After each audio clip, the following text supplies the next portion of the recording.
qui m'entouraient. Le nègre qui devait rentrer chez lui était devenu tout à coup très important pour tout le monde. Et c'était très grave, parce que toutes les délégations venaient des provinces partout pour me rendre visite. Si bien qu'en permanence, j'avais sur le site au moins à peu près 300 personnes. Ça, c'est le minimum. Il y a des jours où j'avais plus de 1000 personnes. Autour de vous? Autour de moi.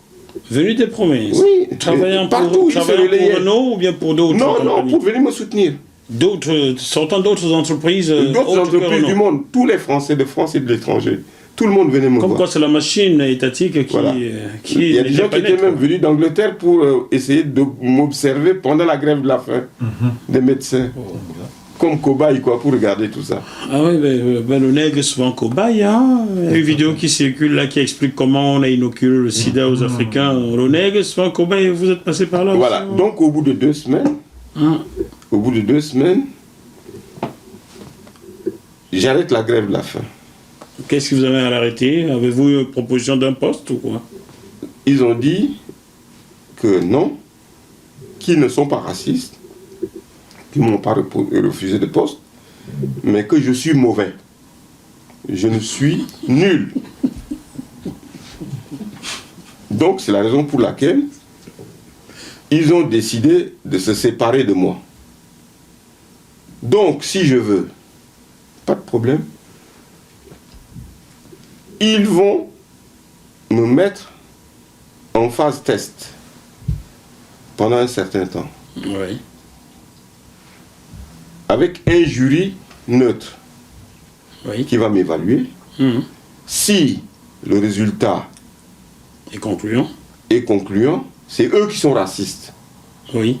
Si le résultat n'est pas concluant, est-ce que c'est vous qui êtes mauvais? C'est moi qui suis mauvais. D'accord. Donc moi vous avez accepté? J'ai dit ok, messieurs, pas de problème. Mais tout de suite, ils ont composé un jury indépendant qui est venu m'évaluer tout de suite. Parce qu'ils ont dit, c'est en raison de mes origines raciales que je n'arrive pas à décoder ou à m'adapter aux valeurs et aux codes français. D'accord. Et c'est écrit, hein. Ouf. Donc ils ont amené combien 15 je crois. 15 sociologues pour m'évaluer. Donc ils m'ont soumis à un questionnement, tout et tout. Et puis, ils ont dit, mais le garçon est très bien. Les sociologues ont... Ah oui, le jury a dit que je suis très bien. Il n'a aucun problème avec... Que je n'ai aucun problème, j'étais compétent. Voilà, il n'y a pas de problème. Donc ça veut dire que le jury a confirmé que ils disent non. Ils disent non. On fait le test. On fait quand même le test. Parce que ça, c'est sur le vif. Hein. Sur le vif, ils sont venus, ils ont dit non. Le garçon est bon, non. Il dit non, c'est pas vrai, on fait le test quand même. Ils ont peur de moi, ceci, on va faire le test. Et donc, ils m'ont menacé en me disant, il faut, dans l'accord de fin de discussion, c'est-à-dire l'accord qui met fin le 5 novembre 1986 à ma grève de la faim, le texte dit qu'il faudrait que je signe mon détachement auprès de cette association liée au CNRS, une association de recherche, associée au CNRS, auprès de laquelle je serai détaché pour être évalué par les ingénieurs du CNRS et des professeurs de Sciences Po au bout d'1 an. Et donc il faudrait que je signe mon détachement. Si je ne signe pas mon détachement, la procédure de licenciement à mon encontre n'est que suspendue. Or, je ne suis jamais concerné par la procédure de licenciement. Bien sûr, vous êtes cadre, donc... Voilà, et la procédure n'a jamais été engagée. Non. Donc, et même dans le dossier, ils n'ont jamais été présentés au juge d'ailleurs. Ça n'a jamais été présenté. Donc, ce qui fait que moi, ayant accepté, alors, ils ont ressorti leur idée de départ quand ils s'entretenaient avec moi. Il faut se souvenir du fait qu'ils ont dit que les Noirs ne doivent pas faire des études juridiques et économiques, mais faire que l'agriculture. Que l'agriculture pour aller nourrir... Donc, ils m'ont dit, il faudrait que j'aille au CNRS, justement, pour être évalué. Je vais là-bas, ils passent un accord dans mon dos avec le CNRS, pour que le CNRS me mette ensuite à la disposition de SCOA. SCOA, c'est quoi? Société commerciale de l'Ouest africain. On veut absolument vous envoyer en Afrique. Hein? C'est une maison de traite. De traite? De traite négrière. Expliquez-moi ça. De traite négrière qui a été créée par le cardinal Richelieu. Et puis ensuite par Colbert. Et Colbert, le nom de Colbert est associé au Code Noir. Au Code Noir, oui. Voilà, où le noir est le bien meuble. Donc il faut bien retenir ça. Et cette structure a évolué parce qu'elle était spécialisée dans les transactions négrières transatlantiques. Oui. Et puis il a évolué dans l'OTAN et pour devenir, par exemple, organiser le marché des oléagineux, et ainsi de suite. Et mais à la base, ça vendait des humains. Voilà, c'est passé de main en main. Voilà. Et il est devenu maintenant une société de négoce. Et on demande que vous soyez à la disposition de... Voilà, de SCOA, parce que cette société est spécialisée sur l'Afrique. Donc il faudrait que la société me ramène en Afrique. Parce qu'ils ont maintenu leur promesse de mon retour en Afrique. Alors, pour me prendre dans le piège, on me dit, il faudrait me confier une étude que je dois faire pour mon évaluation. Et le thème de l'étude, c'est le développement du réseau de machinisme au Cameroun et en Côte d'Ivoire. Au Cameroun et en Côte d'Ivoire, sachant il doit y avoir combien de kilomètres de distance entre le Cameroun et la Côte d'Ivoire là? Mais je ne sais pas. Mais c'est assez long quand même, hein. On traverse le Nigeria, le Bénin, le Togo, le Ghana, avant d'y arriver. Mais c'était la trappe Nigo parce que c'est fait pour que je signe. Une fois que j'ai signé, on me dit, il n'y a pas de bureau pour vous au CNRS, mais il y a SCOA qui peut vous accueillir. J'arrive chez SCOA, et SCOA enterre l'étude que je dois faire. Oh mon Dieu. Et tout de suite, SCOA m'envoie en Bretagne, à Montpellier, à Lyon, pour faire l'agriculture, faire l'élevage. Donc j'ai été formé au machinisme agricole. J'ai appris à élever de lapins, des poulets, des cochons, tout ça. Rappelez-moi, vous avez combien de types de doctorats là? Vous en aviez combien là? Vous en avez combien? Mais non, mais j'ai un seul doctorat. Un seul doctorat. Oui, mais j'ai 3-4 DSS. Oui. 4 DSS, oui. Un doctorat. Oui. C'était pas dans l'agriculture? Non, je ne suis pas agronome. C'est que vous compreniez très bien. Oui. Il n'est pas agronome, mais on va le former là-bas. Oui. Pour l'envoyer. Pour l'élevage de poulets, tout ça. D'accord. Vous allez peut-être fabriquer la poule qui va prendre un œuf noir. Et puis ensuite, on m'a envoyé à Rouen aussi pour faire les abattoirs. Et à Sablé pour visiter. Et bon, je suis allé à Montmarsan faire l'irrigation. J'ai fait toute la France. Je suis allé en Bretagne faire les silos de grains.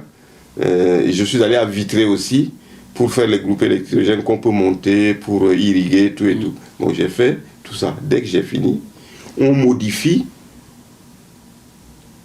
tout mon plan d'accord de formation qu'on a établi.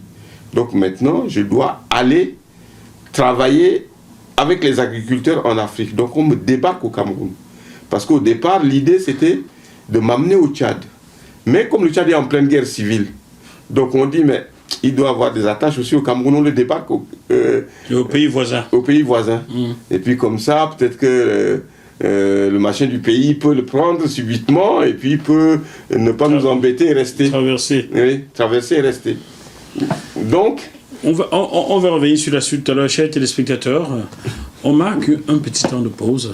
On vous revient dans quelques minutes. Calez-vous bien, hein, car la suite de l'histoire va être assez cocasse.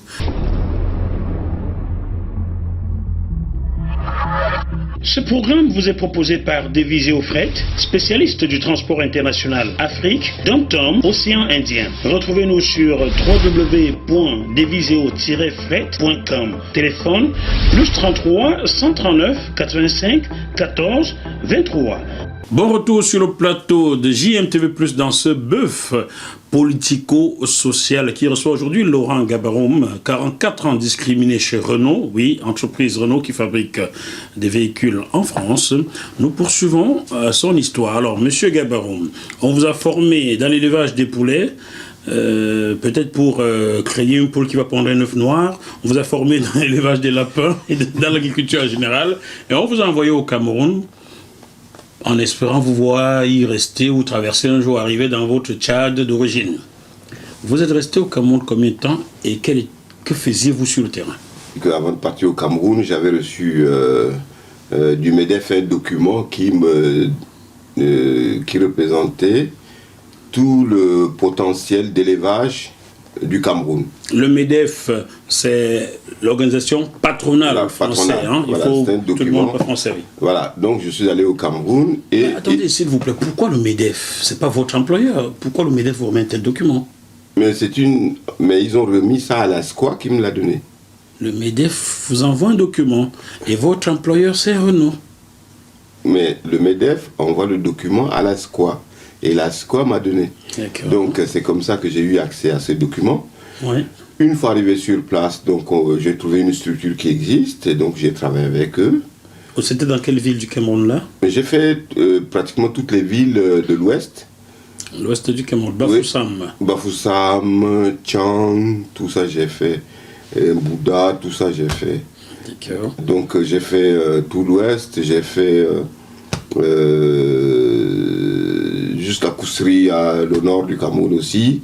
Je suis allé à Bamenda, tout ça, j'ai fait tous ces coins-là. Donc j'ai fait le tour du Cameroun. On vous a envoyé dans le coin où jadis l'armée française faisait du nettoyage, quoi. C'était peut-être pour vous. Ah non, mais ça, moi je ne savais pas. Le plan, c'est pas moi qui le faisais, c'était la structure locale de SCOA qui me disait, voilà, vous allez à tel endroit, vous allez à tel endroit, vous allez à tel endroit. Donc, au bout d'un an, j'ai fini ma mission au Cameroun. Et cette mission, c'était beaucoup plus pour évaluer ma compétence.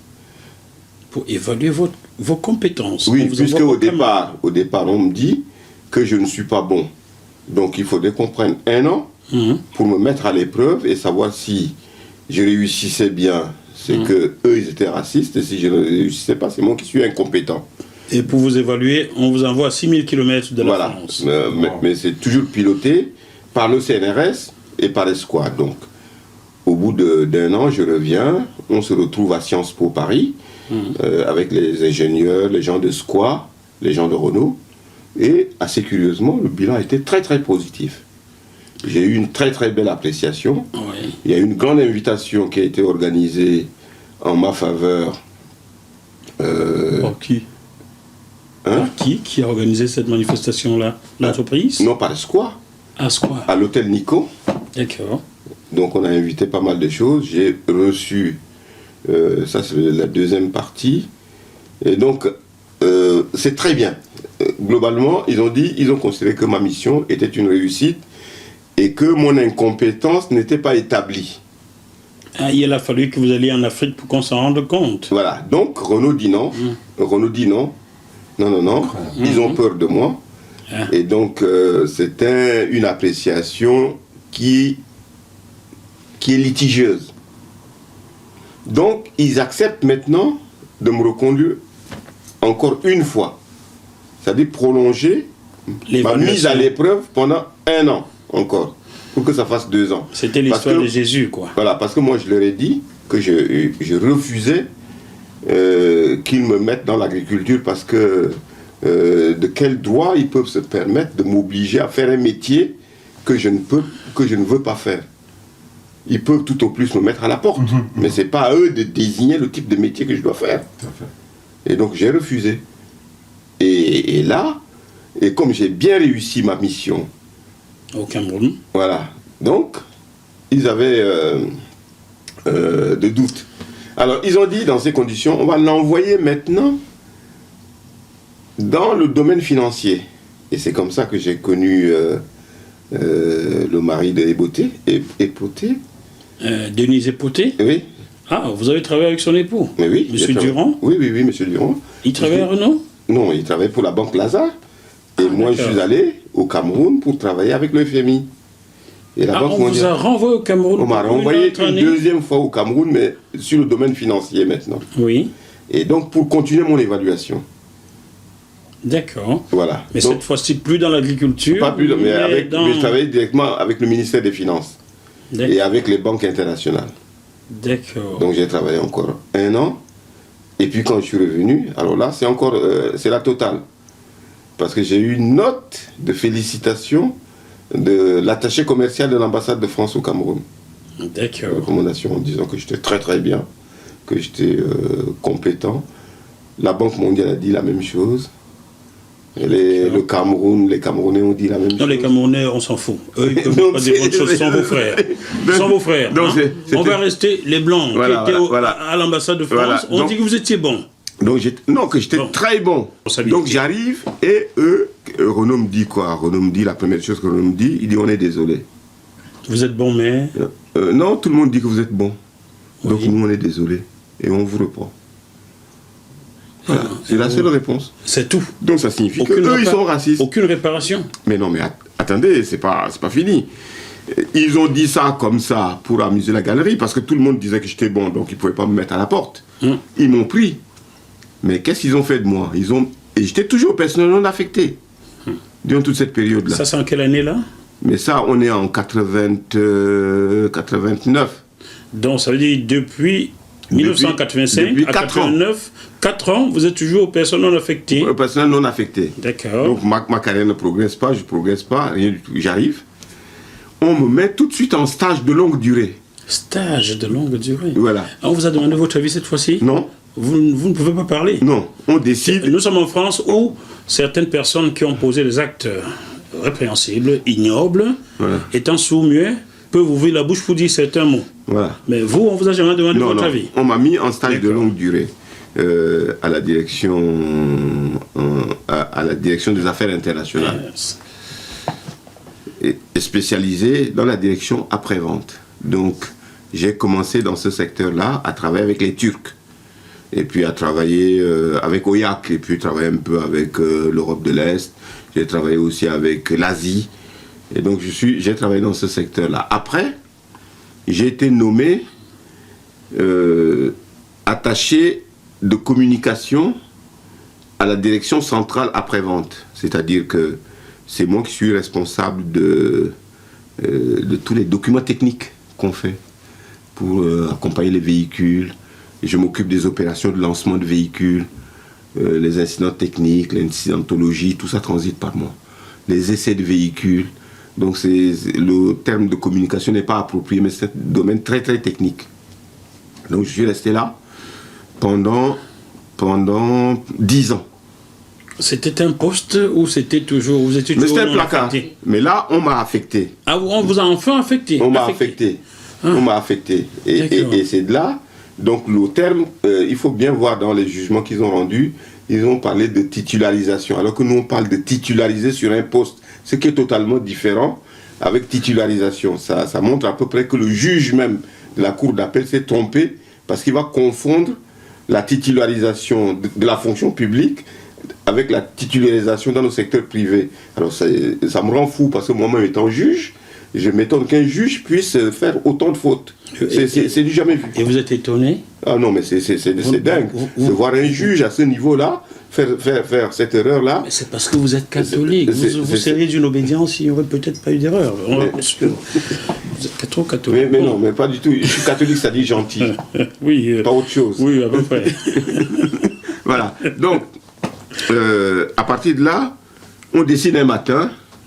Alors je laisse pas tranquille, hein. Je fais de l'agitation. Je fais de l'agitation en permanence. Pour demander ce que vous méritez, je suppose. Non, mais pour qu'on me change de place. Oui. Puisque j'essaye de voir et parce que je suis étonné que la secrétaire avec qui je travaillais puisse devenir cadre et mon chef. Je suis étonné qu'une petite fille de classe de 5e qui était venue de mon patron qui était venu dans l'entreprise pour faire le stage de connaissance de l'entreprise, puisse terminer ses études et devenir mon patron dans l'entreprise. Alors que moi, quand je l'avais accueilli, j'avais déjà mon doctorat, j'avais tout. Et elle était en classe de 5e. Et elle vient, elle est ma Vous savez que 10 ans après, il vient vous trouver même plus de 10 ans, plus de 10 ans. Et elle est venue, elle est au-dessus de moi. Chers téléspectateurs, vous ne voyez pas les coulisses de ce tournage, mais nous avons en coulisses quelqu'un qui souffre. Je le lis sur son visage. Il est en larmes en écoutant ce que Laurent Gabaroum vous explique. Et les deux secrétaires, vous savez quel niveau elles avaient? Il y a une qui n'a aucune formation et il y a une qui a un CAP de sténodactylo. Et ils deviennent, et voilà, c'est pour dire que eux, ils ont le bon profil. Parce que moi, avec les diplômes que j'ai, je n'ai pas le bon profil. Mais elles n'ont rien, mais ils ont le bon profil. Non, ils ont la bonne couleur. Voilà, la bonne couleur et le bon profil, c'est lié. Ça va ensemble. Ça va ensemble. Donc, voilà. Donc, ce qui fait que moi, j'ai commencé à bouger un tout petit peu. Parce que on s'offrait le luxe de faire le tour de France en avion, assister à tous les procès, aller dans toutes les usines, mobiliser les gens. C'est-à-dire que quand j'allais dans une usine de Renault, je mobilisais à peu près 500, 600 personnes. Donc on mobilisait les frères là, derrière, et puis on a failli même faire la révolution, si vous voulez, au sens vrai du terme. C'est-à-dire que on devait asseoir notre légitimité à partir du moment où on a pris conscience de notre propre identité, qui pouvait choquer, mais qui faisait que, petit à petit, même nos propres avocats blancs nous abandonnaient. Ils ne voulaient pas plaider pour nous. Nos propres avocats nous abandonnaient. Ils refusaient de plaider pour nous. Et ils vous donnaient quelle raison? Ah, mais sans aucune raison. L'avocat vous appelle un matin, il dit non, mais je ne m'occupe plus de votre dossier. Il avait reçu un peu plus, sans doute, en face, quoi. Ah mais non, mais et on a vécu des situations terribles. On viendra dans la partie juridique, j'expliquerai, mais avec d'autres personnes, une personne qui est ici, on a été dans un procès me concernant où l'avocat n'a pas plaidé. Il a refusé de plaider. Moi, je me suis levé, je dis, moi, je connais la chose juridique, je peux prendre la parole et me défendre. On dit non. On me dit non, je ne plaide pas. Et on m'a condamné. Et quand je vois, par exemple, tout ce qui est écrit, mais je dis, mais c'est pas possible. On vit dans quel pays? On vit dans quel pays? Nous allons arriver, dans quelques minutes, nous arrivons sur la partie judiciaire, là, car c'est une partie qui nous intéresse fortement. Oui. Fortement, monsieur Donc, voilà. Sidatilo. Vous comprenez ça? Avez-vous jamais travaillé en entreprise ou bien vous avez été chef d'entreprise tout de suite après vos études? J'ai toujours été dans un cadre indépendant, en fait. Voilà. Ah, vous l'avez échappé belle, quoi. On va dire ça dans ce sens.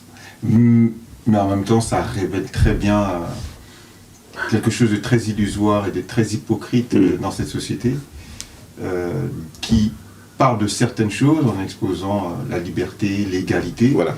Et qu'en réalité, ce qu'expose le frère, c'est de montrer cette réalité-là, en fait, qui n'existe pas. Et on vient beaucoup avec toutes nos aspirations, toutes nos fausses croyances concernant des déclarations universelles des droits de l'homme et consorts, et tout ça, liberté, égalité, fraternité. Et nous, on rajoute toujours le fait que c'est la liberté pour l'homme blanc, en fait, c'est l'égalité pour l'homme blanc. Et c'est vrai que ça peut choquer, mais c'est la réalité de ce qui est révélé ici. Alors, je vais prendre une petite parenthèse, s'il vous plaît. Vous permettez, hein? Le 7 juin 1944 est assassiné par l'armée d'Hitler un grand homme africain d'origine gabonaise qui s'appelle Charles Borromée Tchouéré. C'est ce monsieur, le capitaine Tchouéré, qui a formé plusieurs officiers de l'armée française blancs, ici à Fréjus, en France. C'est lui qui a formé les tirailleurs sénégalais venus libérer la France à Kati, au Mali, 800 hommes. D'ailleurs, le Prytanée militaire de Saint-Louis au Sénégal s'appelle Prytanée militaire capitaine Tchouéré.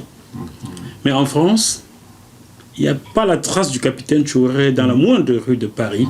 Pas de statue, absolument rien.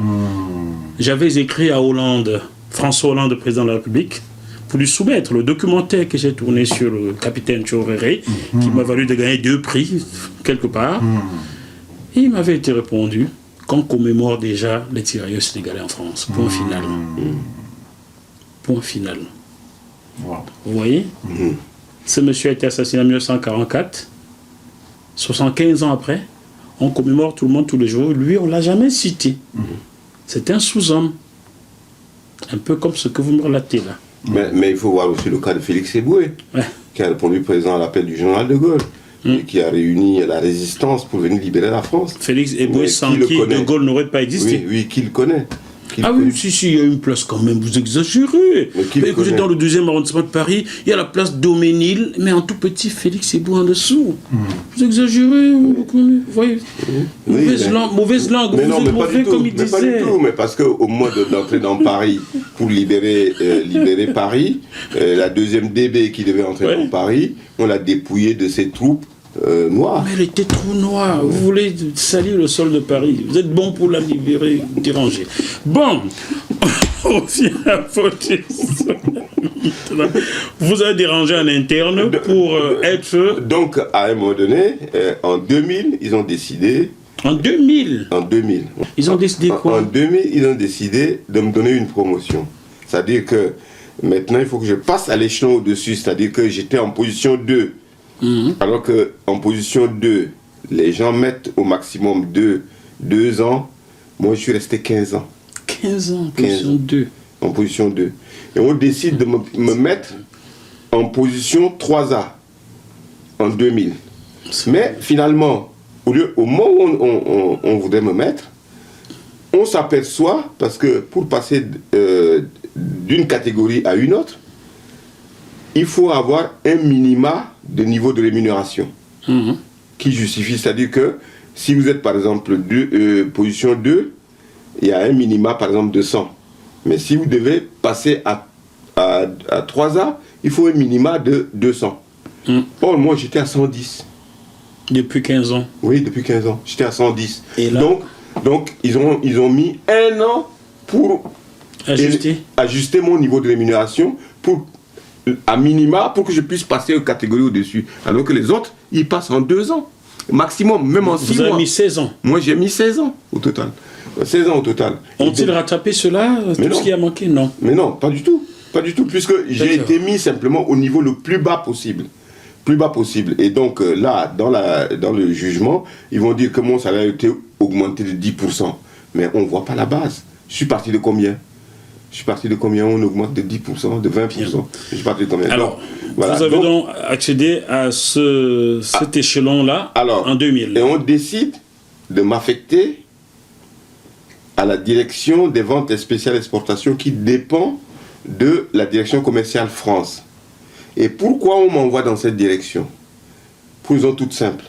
C'est parce que le directeur de cette direction, c'est mon ancien patron au Cameroun. Ah. Donc on dit, lui, il sait parler au noir. Donc on envoie son noir pour que lui, il puisse le maintenir tranquille. Parce qu'il s'agite de trop. D'accord. Parce que quand je pose des revendications, et c'est comme ça, je suis obligé même de faire une note que j'affiche, je colle dans l'immeuble partout. Je dis cadre en abandon professionnel, demande chef pour un entretien. Parce que c'est l'entretien qui détermine votre évaluation. Et bon, alors, il trouve mieux encore. Comme je réussis bien, mon travail, je réussis bien sans aucun problème. En termes de conduite, de comportement, aucun problème. Qu'est-ce qu'ils font? Ils font disparaître le bilan de mes entretiens annuels qui sont bons. Ça disparaît. On ne les retrouve pas. C'est l'entreprise elle-même qui organise. Sur 5 ans ou 6 ans comme ça, ils font disparaître. Ben alors, vous allez me donner les coordonnées du DRH du groupe Renault. Je vais leur passer un coup de fil, leur tendre le micro. Ils ont un droit de réponse. Voilà. Donc, on me met au niveau de cette personne-là, qui lui, parce qu'il a fait l'Afrique, et je suis chargé de mission auprès de lui. C'est-à-dire que j'arrive là, je n'ai pas de bureau, je n'ai pas de micro, je n'ai rien. On me débarque chez lui. Et donc, je suis là comme ça. Et vos journées ressemblent à Ah, mais quoi? je suis comme ça, je suis là. Vous êtes assis... Ah oui, mais de temps en temps, je vais le voir dans son bureau, et puis on parle de l'Afrique, on parle de... C'est comme les anciens combattants, quoi. On parle de nos faits d'armes. Et puis comme ça, on rigole entre nous. À midi, on va manger ensemble, et comme lui, il aime les courses, de temps en temps, il me fait son ticket, je vais jouer pour lui, ainsi de suite. Donc, je suis... Vous êtes son valet, en fait. Mais plus qu'un valet, puisque je suis à sa disposition. Je suis chargé de mission auprès de lui. C'est pas possible. Donc, il y a un autre qui arrive, et qui dit, moi, je n'ai pas besoin de chargé de mission. Oh ben, je vais les voir, je dis, mais vous n'avez pas besoin de chargé de mission. Donc voilà, qu'est-ce que je fais? Et donc je demande un poste, j'écris au PDG, j'écris à tout le monde. On dit voilà, nous, l'entreprise, il n'y a pas de discrimination. On donne la promotion qu'aux gens qui ont des compétences confirmées, des choses comme ça. On vous répond comme ça. On me répond comme ça. Par écrit. Par écrit, on me répond comme ça. Donc vous n'avez pas de compétences. J'ai pas de compétences confirmées. Et donc je suis sans poste, mais je n'ai pas de compétences confirmées. Et donc finalement, je suis là comme ça, et j'ai eu l'imprudence de tomber malade. Parce que à l'occasion de mes voyages, comme je n'étais pas vacciné, donc on m'a vacciné, j'ai pris l'hépatite. En arrivant, j'étais en train de me faire soigner, et ils ont écrit dans mon dos à mon médecin pour accéder à mon dossier médical. Pardon? L'entreprise a écrit à mon insu à mon médecin pour accéder à mon dossier médical. Et le médecin, qu'a-t-il fait? Et le médecin m'a informé, puisque la loi lui interdit. Ah, vous avez copié cette lettre? Mais j'ai copie de lettre, tout. Et c'est la raison pour laquelle même tout ça, j'ai mis au dossier, le juge ne s'en occupe pas. Le juge, il n'en parle pas. On va arriver à la partie judiciaire. Voilà. Non, mais c'était l'exemple que je donne pour qu'on puisse avoir présent à l'esprit. C'est pas possible. Et donc, moi, je me retrouve là, et comme par hasard, je suis le seul de tous les autres à ne pas avoir une voiture de fonction. Même ceux qui sont en bas, en dessous de moi, ils ont une voiture, sauf moi. Et quand je réclame, alors ils ne savaient quoi faire, ils ont attendu le dernier moment, paf. Ils disent non, il y a ceci, il y a cela, les règles ont changé, mais en réalité, ils ont menti, comme d'habitude. Ils ont menti. Je n'ai même pas de définition de fonction puisque le poste en question chargé de mission, on m'a envoyé comme ça, sans aucun fiche de poste où je peux me prononcer, être d'accord ou ne pas être d'accord. C'est d'office, je dois aller là-bas. J'y vais et puis je me retrouve comme ça. Donc, au bout du compte, qu'est-ce qui se passe? Je suis obligé maintenant de me créer mon propre boulot. Et c'est là que je dis, je commence à faire l'AGIPRO. Puisque en rentrant maintenant, en détenant des mandats, je fais le tour des usines de province. Donc je mobilise des gens. Je mobilise des gens contre eux. Et comme j'ai beaucoup de succès avec tout ça, j'essaie de consolider les gens, mais des vrais combattants. Des vrais combattants, parce que la première visite, et ça nous a coûté beaucoup d'argent, parce qu'il a fallu... j'allais à tous les procès de discrimination en province, quel que soit le lieu. Et puis, c'est nous et c'est moi surtout, avec quelques copains, on encadrait les gens qui étaient victimes de discrimination, parce que là aussi, les syndicats et tout ça, c'est pas vrai, hein. Même les syndicats. Ah oui, mais ça, c'est encore beaucoup plus grave. C'est même beaucoup plus grave que ça. Et là, je ne voudrais pas entrer sur ce point-là, parce qu'il y a beaucoup de choses à le dire. Ne vous inquiétez pas, j'étais membre de Force ouvrière ici, quand j'ai eu un souci en télévision, jamais Force ouvrière n'a bougé le grand petit doigt, hein, donc ne vous inquiétez pas. Voilà, donc finalement, je me suis rendu compte qu'il n'y avait absolument rien. Donc je me suis pris le devoir maintenant, à chaque entretien, je note par écrit que je suis dans un poste qui est une coquille vide. Je dis à l'hypocrisie, je fais tout, je note tout par écrit dans mes entretiens pour qu'il y ait une trace. Et là, ils commencent à être affolés. Ils commencent à être affolés et ils prennent un poste. Alors, ils ont des ressources, ces gens-là. Ils prennent un poste qui ne correspond pas à mon profil, on me le donne. Pour vous dire que vous êtes incompétent demain? Non, non, pas du tout. Pas du tout, pour que je refuse. Pour que je refuse, parce que on me met sur un poste d'ingénieur. Je ne suis pas ingénieur. De toute façon, si vous l'acceptez, on vous dira demain que vous êtes incompétent. Mais non, mais je ne peux pas l'accepter. C'est un poste d'ingénieur. Moi, je ne suis pas ingénieur. Donc, on me met sur le poste d'ingénieur. Mais les postes qui correspondent à mon profil, on me refuse. On me reçoit gentiment, on va étudier votre dossier, on va faire ceci, faire cela. Or, il y a une procédure qui existe. Il y a une procédure qui existe, c'est-à-dire que vous n'avez pas le droit de rester longtemps dans un poste. Et c'est la direction du personnel qui doit organiser votre mobilité en accord avec vous, pour qu'on ne vous bloque pas, qu'on ne bloque pas votre carrière. Or, moi, on m'a mis là en disant, on ne s'en occupe pas. S'il en a assez, notre objectif final, c'est qu'il s'en aille, parce qu'on n'en veut pas, et parce qu'il nous a poursuivis devant les tribunaux pour discrimination raciale, on va le punir. Mais s'ils le font, S'ils en sont arrivés à faire tout ça, pourquoi? C'est parce que la justice s'est mise de leur côté. La justice n'a pas fait son travail. À quel moment saisissez-vous la justice? Bon, donc, mais je viendrai plus précisément sur la justice parce que il n'y a pas de justice. Ou bien le juge qui a rédigé ce jugement, je le dis clairement, ou bien il est raciste, ou bien je dirais comme dirait Fillon, où la justice n'est pas une mafia. La justice n'est pas une mafia. Donc on ne peut pas transformer une justice en mafia. Vous reprenez, moi je dis que je suis aussi juge, j'ai jugé de ce genre d'affaires. Mais vous prenez le jugement, vous regardez. Vous avez été juge prud'homal ou... Oui, voilà. Mais donc, moi j'ai jugé. Vous avez rang de magistrat. Oui, voilà. C'est un juge prud'homal en France, un rang de magistrat. Voilà. Donc moi j'ai jugé ces affaires-là, à la section encadrement, pas partout, à la section encadrement, qui est fort. Donc, je connais tout le dossier, de A à Z, mais je ne rendrai jamais un jugement comme ça. C'est pas possible. Mais je voudrais que ce juge-là se retrouve devant moi et qu'on en parle. Et qu'on en parle et qu'il m'explique comment il en est arrivé à rendre ce type de jugement. C'est un scandale terrible. Voilà. Donc, ceci fait que quand j'ai été débouté pour la première fois, donc c'est un signal donné à l'entreprise en disant, vous avez désormais les mains libres. Faites-en ce que vous voulez. Vous faites-en ce que vous voulez. Donc, à partir de là, qu'est-ce qu'ils ont fait? Ils ont pris ma carrière en otage. Et quand j'arrive, le juge a dit ça, la justice a dit ceci, et on envoie le second couteau me provoquer physiquement pour que je m'énerve et que je le donne un coup de poing si je suis violent. Mais je suis resté calme. Je rigole même, je me moque d'eux. Parce qu'ils viennent me provoquer. Et je ne suis pas là, par exemple, je suis au tribunal. Qu'est-ce qu'on fait? On me donne comme mission de faire vider les poubelles. Pardon? De faire vider les poubelles.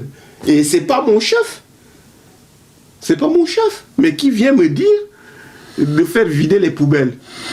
Et moi, je lui ai écrit, j'ai dit, mais messieurs, écoutez, moi, je suis pas... Et ça, c'est écrit. Je ne suis pas le nègre de service. Je lui ai écrit comme ça, je lui envoie avec copie au directeur. J'ai un ami antillais avec un autre ami togolais qui viennent me rendre visite. Je ne suis pas là. On envoie un mot à la direction pour dire que moi je reçois des noirs sans remplir les formalités. Vous n'êtes pas là. Vous n'êtes pas à votre poste. Je ne suis pas là. Mais on me dénonce. Comme c'est moi qui fais rentrer les noirs dans l'entreprise, mais sans aucune formalité. Le service de formalité, c'est vous qui êtes au service de formalité? Mais non, mais ça montre que moi je ne les attendais pas. Mais on m'accuse, moi, de les faire rentrer. Et quand on s'est aperçu que je n'étais pas là, parce qu'on venait me demander des comptes, et puis j'ai dit, mais regardez, mon agenda, je n'étais pas là. Et j'ai mon badge qui enregistre mes entrées et sorties.